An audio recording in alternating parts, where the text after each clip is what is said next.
friends. A very warm welcome to all of you to today's session.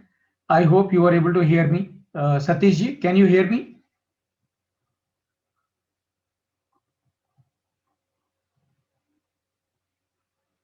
You can please type a message otherwise in the chat box so that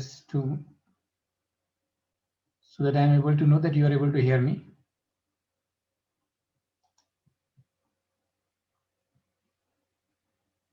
Manesh, can you hear me?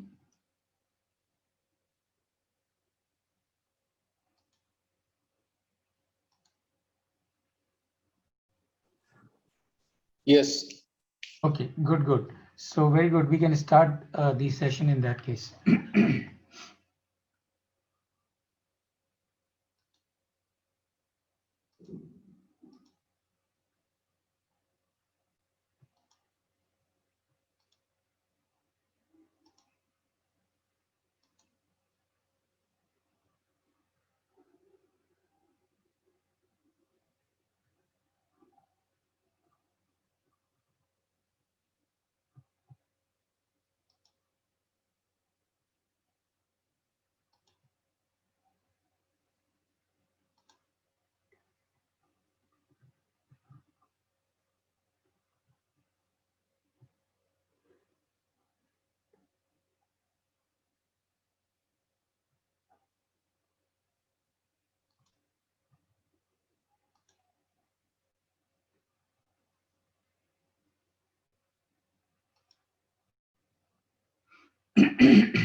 A very warm welcome to all of you once again in today's session.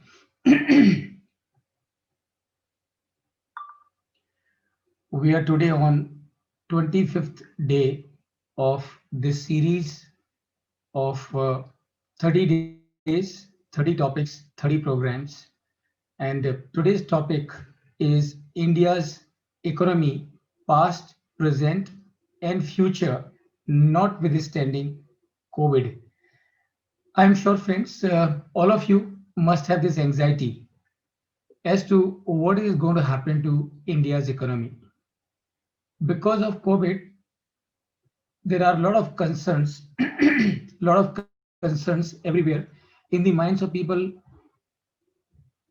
as to will India's economy be able to withstand the shock of the COVID, or will it crumble under the burden of COVID?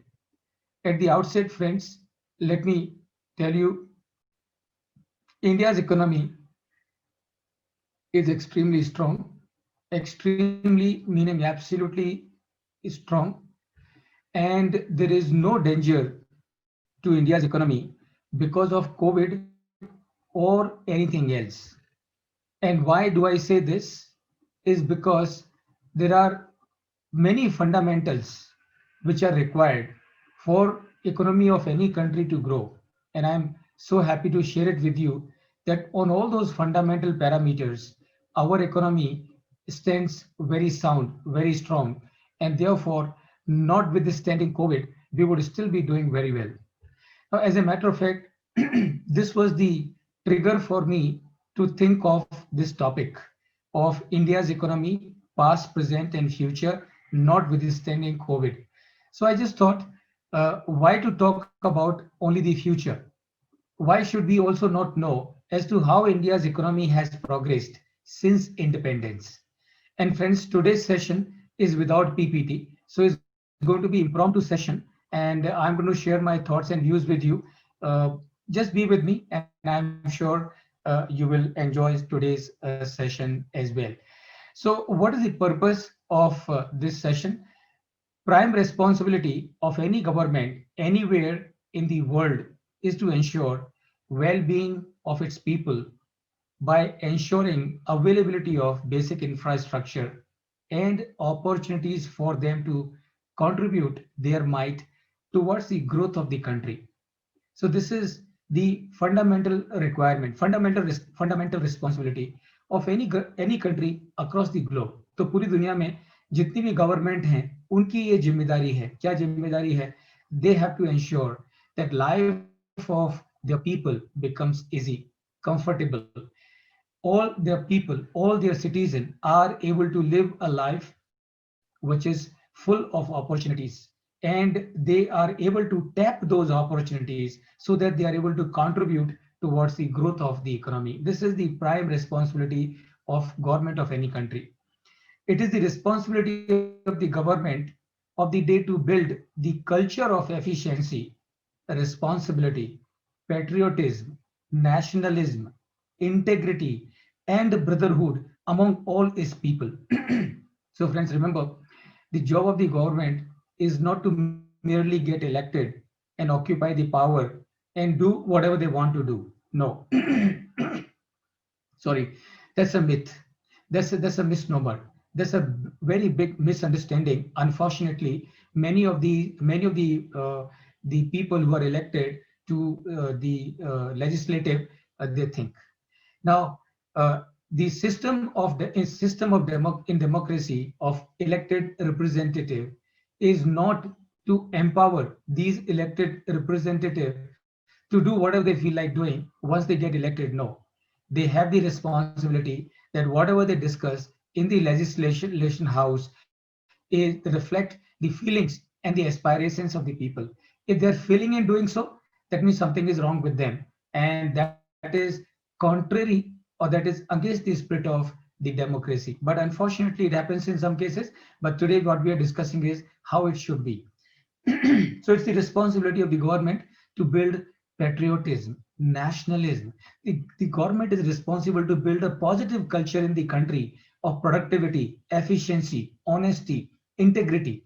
It is their responsibility, because only when the government is honest and when the government is working on things that would ensure all these things, that the atmosphere in the country will be positive, optimistic, and things would progress in this country, in that country very well.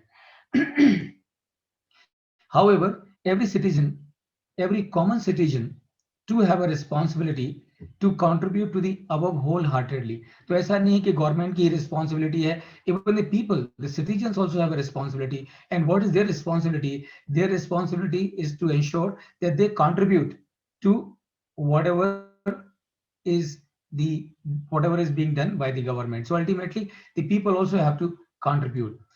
And within that, friends, those who are professionally qualified, they have even bigger responsibility. And those citizens who are professionally qualified have even greater responsibility in this regard. Firstly, they have to help the government in successful implementation of its policies in achieving the above stated objectives that I have just shared with you. Secondly, it also need to do the function of checks and balances whenever the government of the days are failing in their duties. So जो professionally qualified लोग हैं, उनके ऊपर एक extra जिम्मेदारी है. और extra जिम्मेदारी क्या है? Number one, they have to help the government because they're qualified. So they understand the economy, they understand the economics, they understand the finance, they understand the management, they understand the administration. So they have an additional responsibility. What additional responsibility? Number one, they have to help the government in performing their duties. And number two, in case if they realize that the governments of the day are failing in their duties, then these professionals have an additional responsibility to bring it out to the notice of the government and tell them, look, this is what you're doing is not in the interest of the people of this country, is not in the interest of this country as such. And therefore, please change your policies and please change the way you are running the country, because otherwise this is going to be detrimental, not only for the people per se, it is going to be detrimental for the country as a whole. So they have an additional responsibility. Professionals have an additional responsibility in the administration of the country.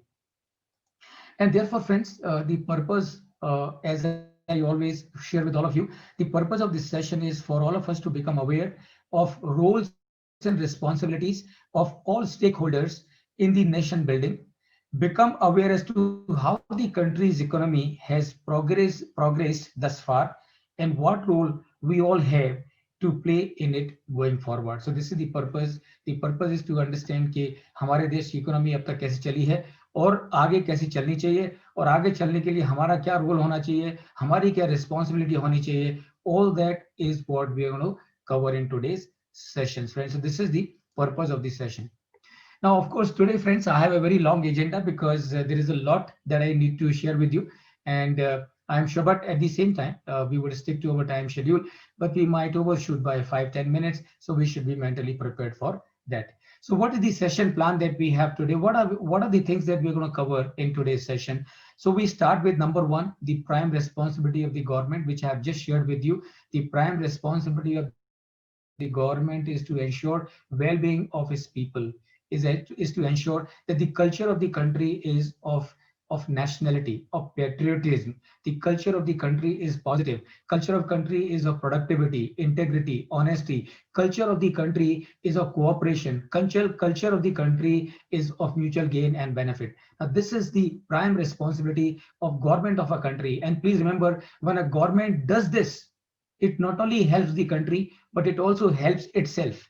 Because if a government is doing its job well, then that government becomes popular. And of course, then the people of the country would also prefer that government to come again and again.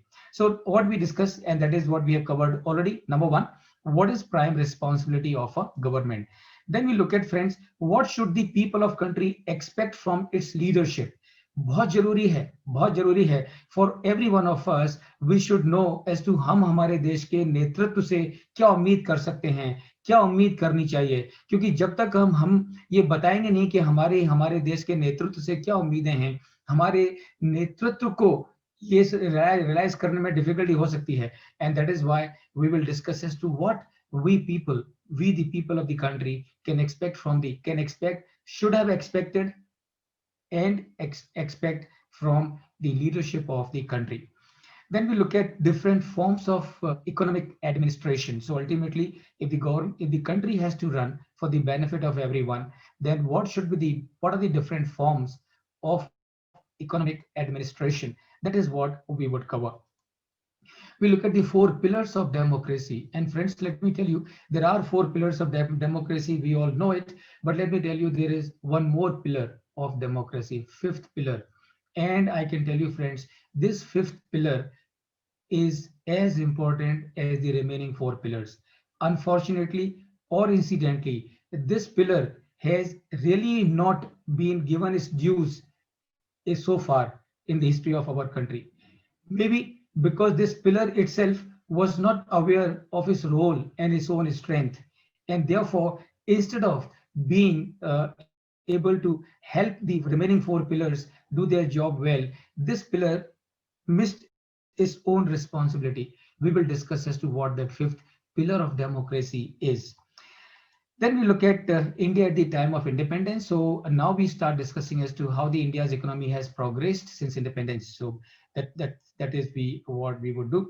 Indian responsibilities, Indian leaderships, India's leadership's responsibility, or India's leadership's approach post-independence for country's economic administration. So how in 1947, when we got independence, how our leaders at that time decided as to what kind of approach we as a country should adopt for bringing economic transformation in this country. How much they succeeded, how much they failed, why they failed. This is also what we are going to discuss. Then we look at India's economic development post-independence. So independence ke baad mein, how is the India's development has taken place, how much it has taken place post-independence. Why did India became a sailor's market? We all know this. So post-independence, Indian economy, India became a sailor's market. Why did it become a sailor's market? We will understand that. What happens in case of a sailor's market? So what is the problem with the sailor's market? And that is what we would look at. How poor quality products and services yet commanded a premium. See, this is really funny. This is really ironical, but this is how it is. That a product which was absolutely poor in quality, poor in all kinds of standards. Same was the case with the service. Yet these products commanded premium. How these products could command premium? This is what we would look at. Outcome of primacy of politics over economics. Unfortunately, this is a major malaise of our economy in the past. The focus in our country, unfortunately, incidentally, knowingly, unknowingly, was always on the politics and not on the economics. So we always emphasized on the primacy of politics over economics. So we did not give so much priority to the economics as we gave the focus to politics. And remember, if you don't pay attention to economics and you pay focus to politics, you have to pay the price. What is the price that we paid as a country? That is what we would look at. And not only we look at, but we also understand and we also learn a lesson from the fact that in case if you focus on politics over economics, then you have to pay a price, and that price becomes very expensive. What led to India at the threshold of international bankruptcy? I'm sure, friends, many of you would be aware. In 1991, India was at the threshold of international bankruptcy. So, how is that? Getting independence in August 1947, in 1991, instead of as an independent country, we should have done well, we should have progressed well. And instead of progressing well, how is that in 1991, post independence, instead of becoming a strong economy, a strong country, how is that in 1991, India's economy came to the brink of international bankruptcy? Why did that happen? This is what we would understand. Who should be given credit for the 1991 reforms and liberalization in India? That's it. That's the, of course, in 1991 was the first time that India went for the reforms. And why did India go for the reforms? And who should be given the credit for these reforms is what we will understand. Impact of globalization, privatization, and liberalization of economy post 1991. तो देखिए 1991 में हमारा country, we as a nation were at the brink of international bankruptcy. So therefore, we had to adopt reforms in this country.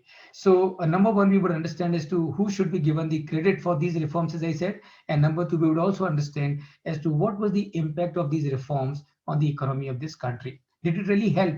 And if it helped, then how much? And if it did not help, then why did it not help? And how much did it not help? That is what we would look at.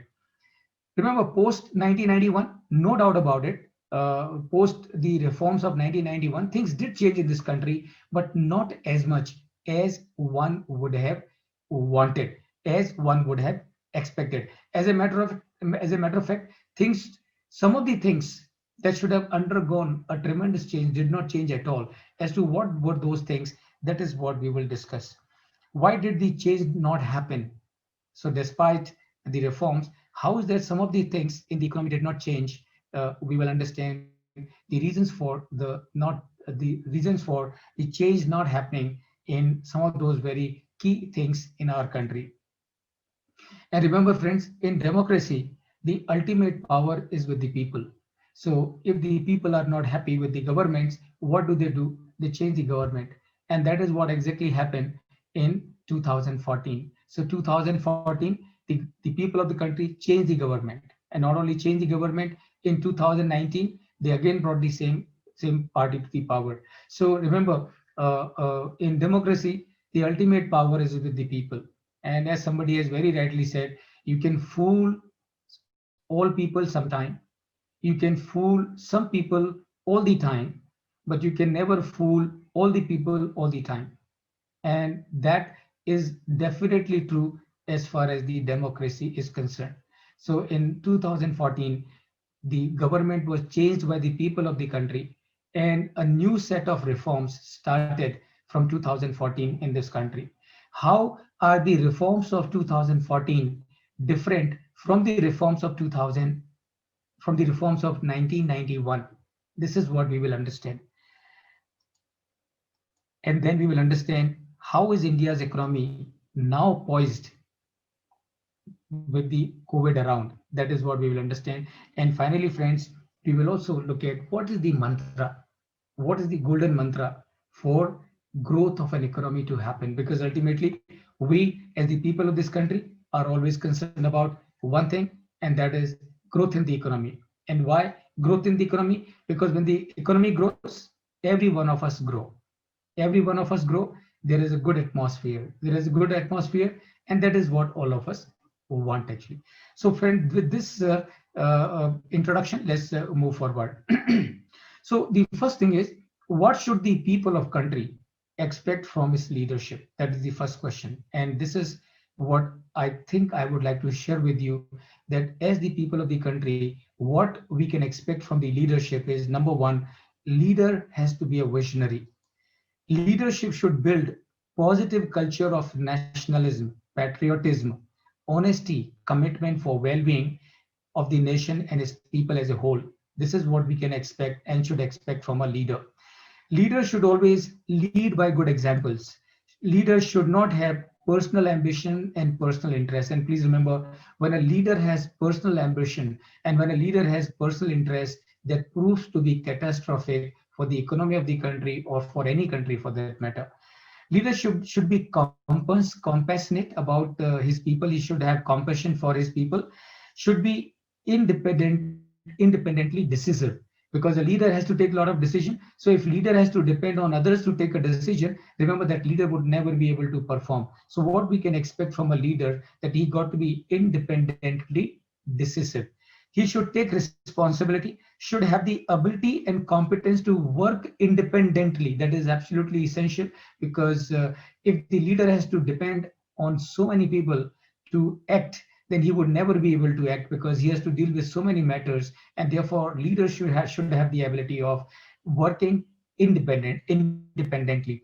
A leader needs to work for meeting aspirations of the people, and that is the biggest expectation people have from a leader, because ultimately a leader is elected or selected by the people because they expect that this gentleman would be able to take care of our aspirations. So this is a leader, this is what can be expected from a leader. A leader should work for and take all steps to achieve well-being and welfare of all his people, and that is what is expected from a leader.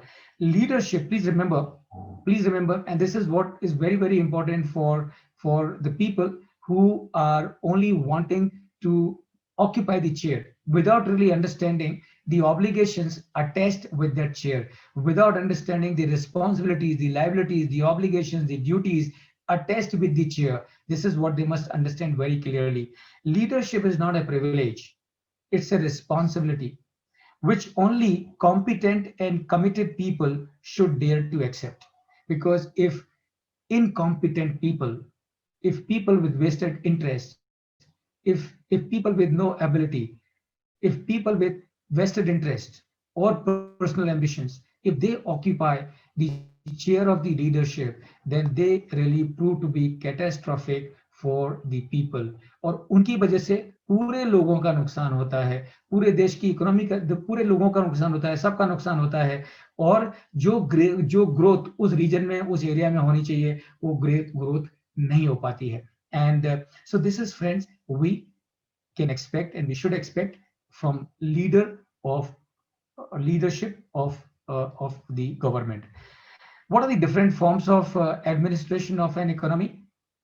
So remember, there are basically three forms of economic administration. One is socialism, second is communism, third is capitalism. And a question is always asked as to what is good. What is good? Is it that the socialism is good, or capitalism is good, or communism is good? Friends, I will tell you, that question itself is not correct. It's not right to ask as to what is good, because in my view all three are important. All three are important. A government has to have the approach of communism, the government has to have the approach of capitalism and also of socialism, and therefore there's nothing wrong with any one of them. And please remember, socialism without accountability, capitalism without regulation, communism without sense of contribution are equally disastrous, equally dangerous. And therefore, what really we need, what a country needs, what all the countries need is omniprosperitism.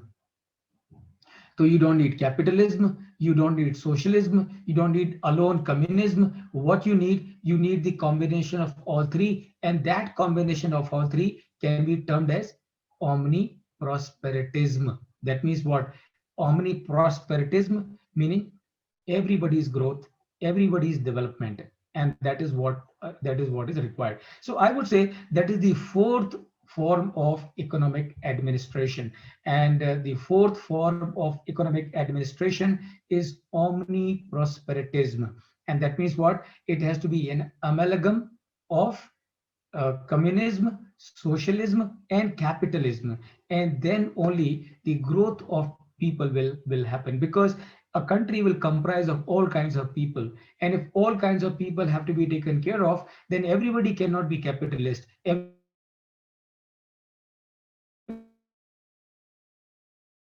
Everybody cannot be communist. Everybody cannot be socialist. Everybody cannot be capitalism. Then you need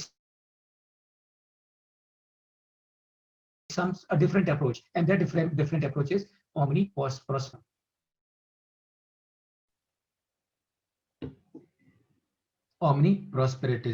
So what are the four pillars of democracy? One is legislative, second is executive, third is judiciary, and fourth is media.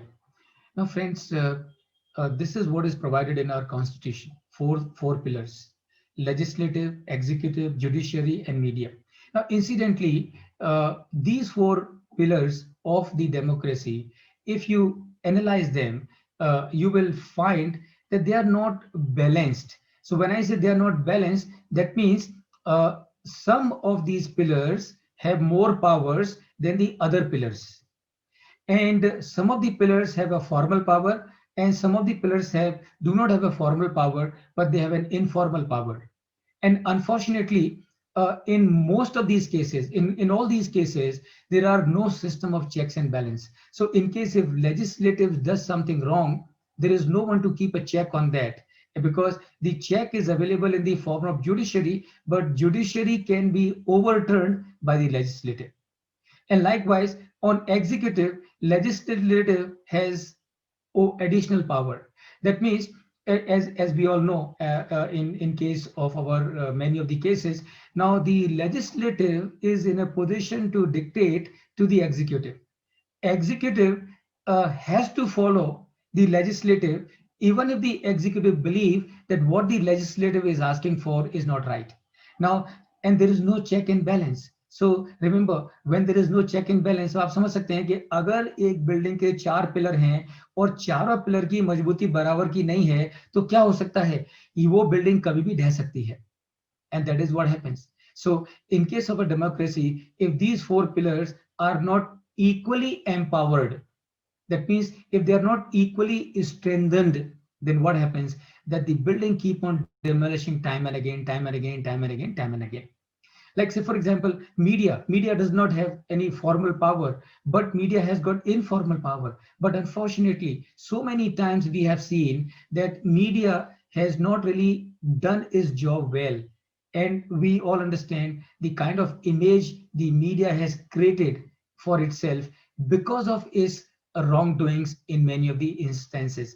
So how to balance these four pillars? And remember, and there is a fifth pillar. And what is this fifth pillar? This fifth pillar is professionals. So in my view, friends, the professionals, the qualified professionals, the chartered accountants, cost accountants, company secretaries, doctors, engineers, lawyers. Now, these are the people who can independently influence all these four pillars if they decide to. If they decide to. And if they decide to, remember, then all these four pillars will definitely work the way they are expected to work. Unfortunately or incidentally, this fifth pillar of democracy has not realized its potential, has not realized its power. And since it has not realized its potential and the power, therefore this fifth pillar, though it would have had the power of being able to ensure that the four pillars of the democracy work well, but it has not awakened itself to that role. Maybe we will have some separate session on on this fifth pillar of democracy, and we would talk about more. And I think this is a point which needs a little more discussion and deliberation, and I think it should be thrown open to all and see as to how this fifth pillar, that is professionals, how this pillar can be strengthened so that the remaining four pillars of the democracy do their job, so that the prime responsibility of the government of taking care of all its people is strictly there too. So that is your friends 4 pillars of democracy, and the fifth pillar, which is professionals. Let's now come to India at the time of independence.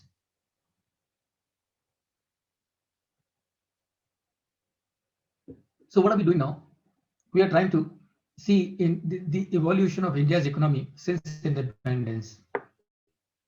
कि आज़ादी के बाद से लेके हमारे देश की जो इकोनॉमी है वो किस तरह से प्रोग्रेस हुई, कहाँ पर पहुंची, कहाँ पर अटकी, कहाँ झटका लगा, कहाँ उसने करेक्शन लिया, वो अब उसको let's understand one by one, step by step. Friends, India at the time of independence was partitioned India. We all know that we got independence on 15th August 1947. What was the situation in this country on the date of independence? On the day of the independence, the India was partitioned, agony of partition, economy in shambles, industry and trade in shambles, and insignificant infrastructure. Now, this is all that prevalent in this country at the time of independence. One thing that was good at that time, friends, which I'm sure all of you would recollect,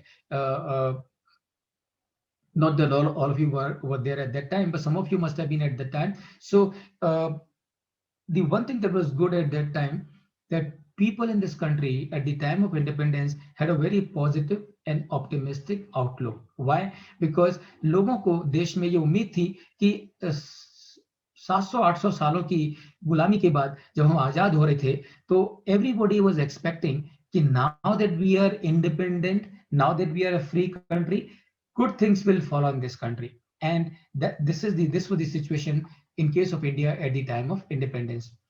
Now, two gentlemen who were at the helms of affairs at that time in this country, who were holding the leadership position in this country, one was Bapu, and second was Panditji. Now, Bapu thought that India should lay emphasis on tiny sector, small sector, mini sector, and through focusing on the tiny sector, small sector, mini sector, micro sector, India should attain the self-reliance. Whereas Panditji thought that India should emphasis on setting up big plants. India should go for industrialization in a big way. So friends, you can very easily notice that as far as the approach of India's economic administration was concerned, there was slightly divergence between the two leaders, but collectively everybody agreed that India should become a socialist country. Now, what does it mean? It basically means that the government would tell the people that, look, not only we will run the government, but we will also run the industry.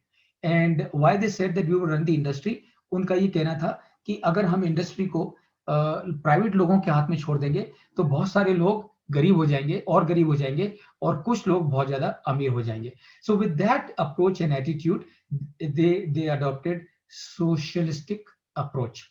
And what does it mean? It means in our country, private entrepreneurship was discouraged. Private entrepreneurship was discouraged. So what was what was the situation as a result of adopting socialistic approach? Red tapeism and opportunistic approach prevalent in this country. Disproportionate powers to politicians and bureaucrats. At many places, cooperative movement became corruption movement. Primacy of politics over economics was the rule of the day, with a focus on the vote bank. People who contributed most suffered most, like farmers, teachers, honest businessmen and service providers. So जो लोग जितने ईमानदारी से जिन्होंने contribute किया, उन लोगों को उतना ही ज्यादा सफर करना पड़ा because of the approach that we adopted.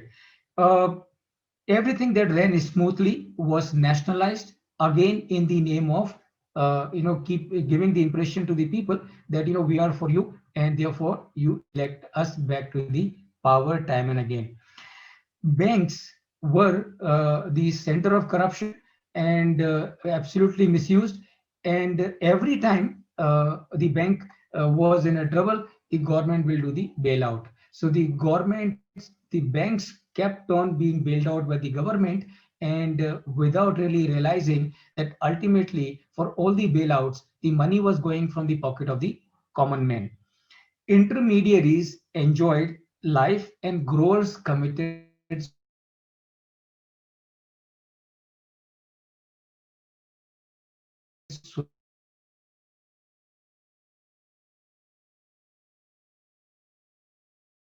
सो इस देश में जो दलाल थे, जो commission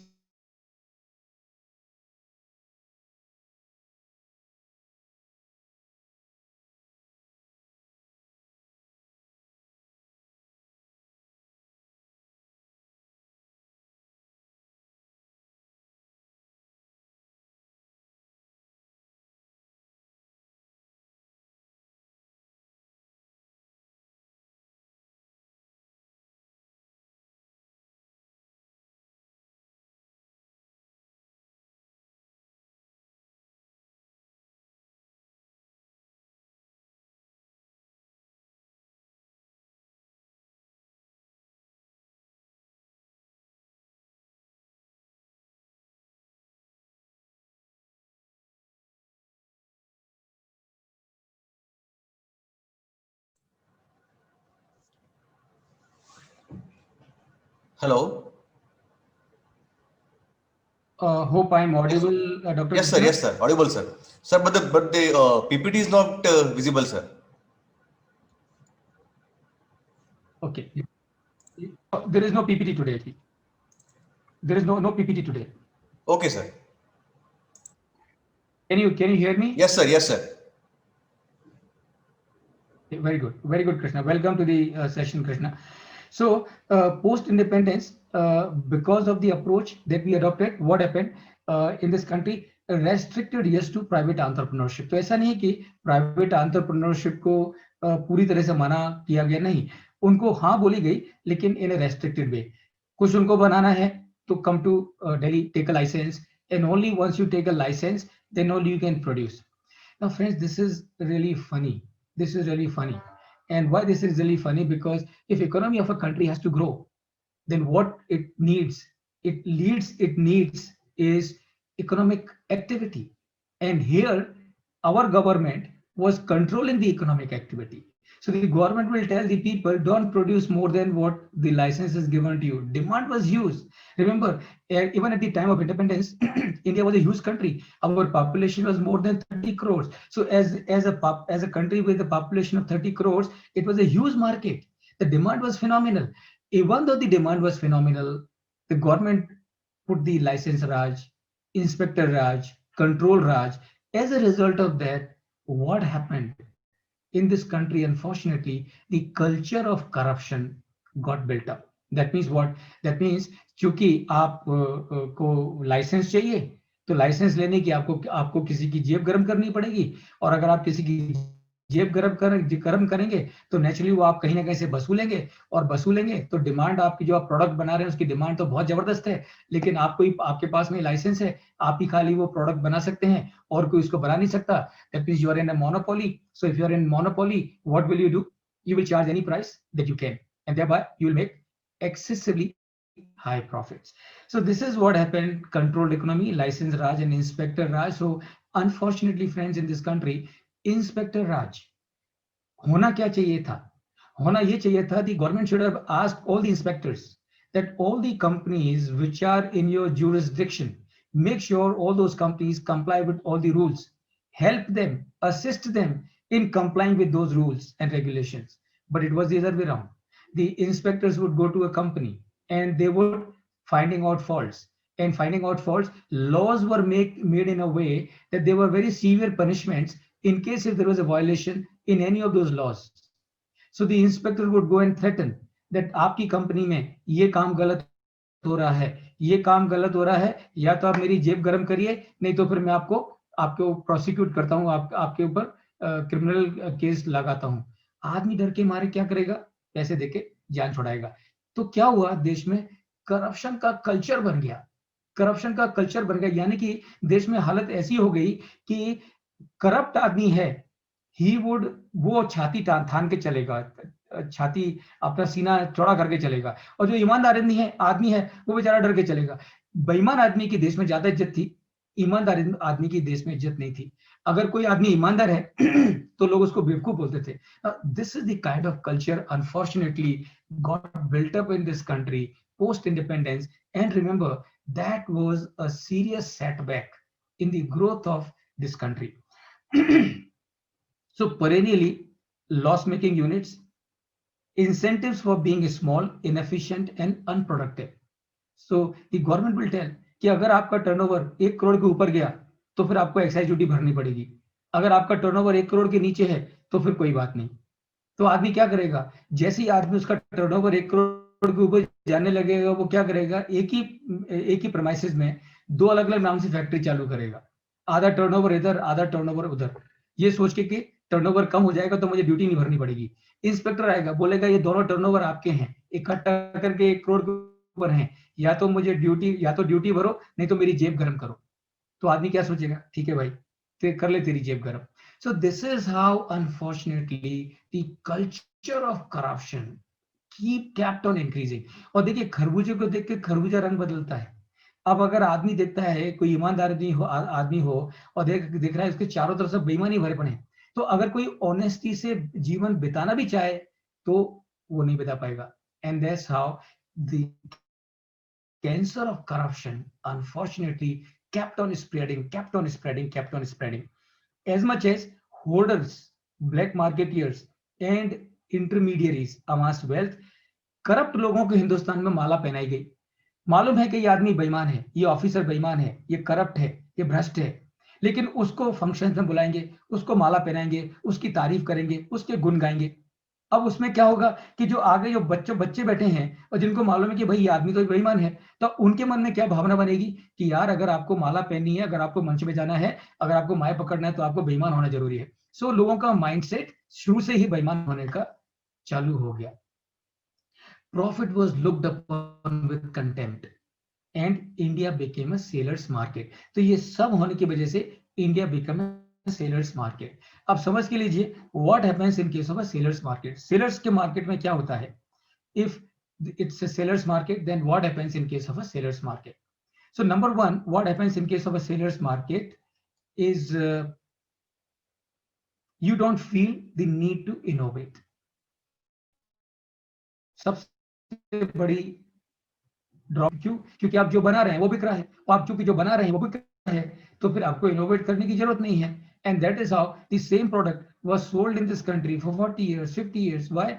Because why should I spend money on innovation when I'm able to sell the same car, when I'm able to sell the same scooter, when I'm able to sell the same watch, when I'm able to sell the same refrigerator? Why should I do the innovation?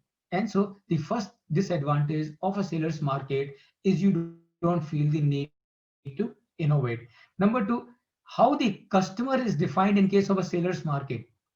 In case of a seller's market, customer का मतलब है कष्ट से मर, यानी कि customer. And how is the consumer defined in case of a seller's market? Consumer का मतलब क्या है? Consumer का मतलब है कौन जा मर, that is consumer. Because seller's market मतलब क्या, लेना है तो ले वरना तेरी मर्जी जा, ये प्राइस है, इस प्राइस में मिलेगा माल, नहीं तो घर बैठ। और आदमी कि क्या करेगा, बिकॉज सप्लाई कम है, डिमांड ज्यादा है, then people have no choice, they have to perforce buy even if the product is substandard, even if the product is of a poor quality. और ये सब की वजह से क्या हुआ हिंदुस्तान में friends, post independence, as a country, as an economy, what we were producing goods and products and services which were off, to give you an example, हमारे देश में एक समय था कि अगर किसी माँ बाप को जब बच्चा पैदा होता था तो वो माँ बाप क्या करते थे, बच्चा पैदा होने के बाद उसका नाम वगैरह क्या रखेंगे बाद में सोचते थे। उसके पिताजी पहले जाके मार्केट में एक स्कूटर की शॉप ढूंढते थे और उसके लिए जाके स्कूटर बुक करते थे बच्चे के लिए। अब आप कहेंगे क्या इंडिपेंडेंट हिंदुस्तान में इतने एडवांस बच्चे पैदा होने लगे कि इधर पैदा उधर स्कूटर चलाना शुरू? नहीं, he will go and book the scooter because उसको मालूम था कि जब तक उसका बच्चा 18 साल का होगा तब जाके उसको स्कूटर की डिलीवरी मिलेगी। So just imagine a two-wheeler product, a basic necessity for transportation, and in this country post-independence we had to wait for 18 years, 20 years, and that was the situation. And same standard product for decades altogether was sold, and it was sold at a premium. तो ऐसा नहीं है कि ये product आपको of the self नहीं मिलेगा, of the self मिलेगा। ये ऑफिशियल प्राइस 8,000 रुपए की है, 24,000 रुपए कैश में दो, 8,000 चेक से दो, डिमांड ड्राफ्ट से दो, और आप ऑफ द सेल्फ स्कूटर ले सकते हो। यानी कि 8,000 के प्रोडक्ट के ऊपर unofficial premium was 32,000 rupees. So this was the post-independence product and service that we were giving it in the economy. Indian Airlines was the only airline. The service and everything was of such a quality that Indian Airline के लोग कहते थे कि IA का जो Indian Airline का जो IA है उसका मतलब है कि उसका मतलब है inform Allah. So, or then you had another airline called Vayudut. The people prefer to call it Yamdut क्योंकि कभी उसका टायर नीचे तो कभी उसका डोर नीचे. Now this, what we were giving as the service, as the product to the people. There was a telephone. आपको ताज्जुब होगा आज की तारीख में, ये आज की जो जनरेशन है वो विश्वास नहीं करेगी कि today you can take a mobile anywhere. और ये आज की जनरेशन विश्वास नहीं करेगी कि in this country for getting a simple telephone one had to wait for that much was the time that could take for a person to get a telephone, a basic telephone. Telephone in this country once upon a time post independence used to be a status symbol. And why status symbol? Status symbol because अगर आपके घर में phone है तो आप बड़े आदमी, मेरे घर में फोन नहीं तो मैं. And it used to be so expensive. The calls used to be so expensive. अगर आपको बाहर कहीं बात करनी है तो they would call it as a lightning call. तो मैं सोचता था कि इसको लाइटनिंग कॉल क्यों बोलते हैं, और अब मुझे ध्यान में आता है इसको लाइटनिंग कॉल इसलिए बोलते थे क्योंकि जब उसका बिल आता था तो वो इतना ज्यादा होता था कि आपको लगता था as if you have been hit by a lightning telephone. Then you had Indian Railways never running on time. Doordarshan, the quality of program was so good that people would prefer to call it as Dur Se Darshan. Everything was sold at a premium, cement, urea, education. And just imagine, for decades, or for decades altogether in this country, there were only 3 IIMs. For decades altogether in this country, there were only 5 IITs. जबकि सबको मालूम था कि हर साल 2-3 लाख बच्चे IIM के लिए try करते हैं, हर साल 2-3 लाख बच्चे IITs के लिए ट्राई करते हैं, और उनका जो टोटल इनटेक था was 2000 or 3000 post independence. So much of a demand, so much of requirement to run the economy, but we controlled the supply. So it's not that the education facilities were not available elsewhere. Educational facilities were available elsewhere, but they were extremely expensive. Alvin, Calvinator, Western TV, HMT watches, Padmini car, and digital car. Now all these products brands during post-independence scenario commanded premium. But where are they today? Post 1991 reforms, they all disappeared. Because post 1991 reforms, India was opened for the global economy. And since it was open for the global economy, all the weak companies who could not stood the power and the force of the competition simply got out of it. लेकिन yet we continued, ये होने के बावजूद भी हम we continued with our policy of primacy of politics over economics. उसका result क्या हुआ? उसका रिजल्ट ये हुआ कि the country remained more or less underdeveloped, not much infrastructure development, massive unemployment and poverty, misuse of slogans in this country post independence. Making use of slogans to fool the people was a very common thing. Few unscrupulous people gained through corruption and unfair means, missing understanding of basics, and that is only value creation can lead to growth. Yes, your basic understanding was not there in the minds of the people. And why it was not there in the minds of the people? Because some people were privy to so many benefits that they could make money without doing anything. Development of the culture of corruption and unfair practice happened as a result of primacy of politics over economics, hence an urge to earn without effort by few people who mattered. Vigorous vigorous continuation of divide and rule, and rampant corruption, massive brain drain. This is what happened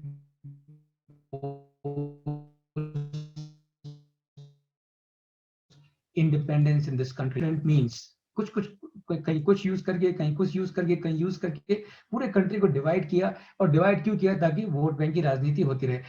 Growth of unorganized and informal sector took place because of the inspector Raj and the license Raj. Emotional fooling by a few self-centered people with vested interest. Communal harmony was a continuous concern, and all this, friends, leading to the headline. अब याद रखिए, ये सब जब post independence scenario में हुआ, so what happened? The year was 1991. Chandrasekhar was the prime minister, and Yashwant Sinha was the finance minister. And what were the headlines of international bankruptcy? That means what, friends? That means our forex reserves were just enough to take care of our import requirements of 11 days. We had no money left. We were about to tell the world, look, gentlemen, we are broke, we are bankrupt, we have no money, please excuse us, and we cannot pay. But remember, friends, that is the strength of this country. That is the strength of our country. And what is the strength? Strength is we have a very strong, resilient power.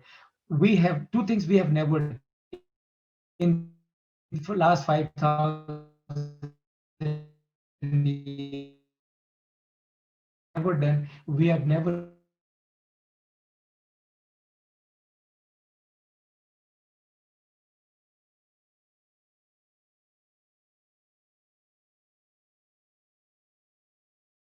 said, all right, we will help you. But what is the guarantee? What is the guarantee that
Sir, you are on mute, sir. We are not able to hear you. Please unmute yourself, sir.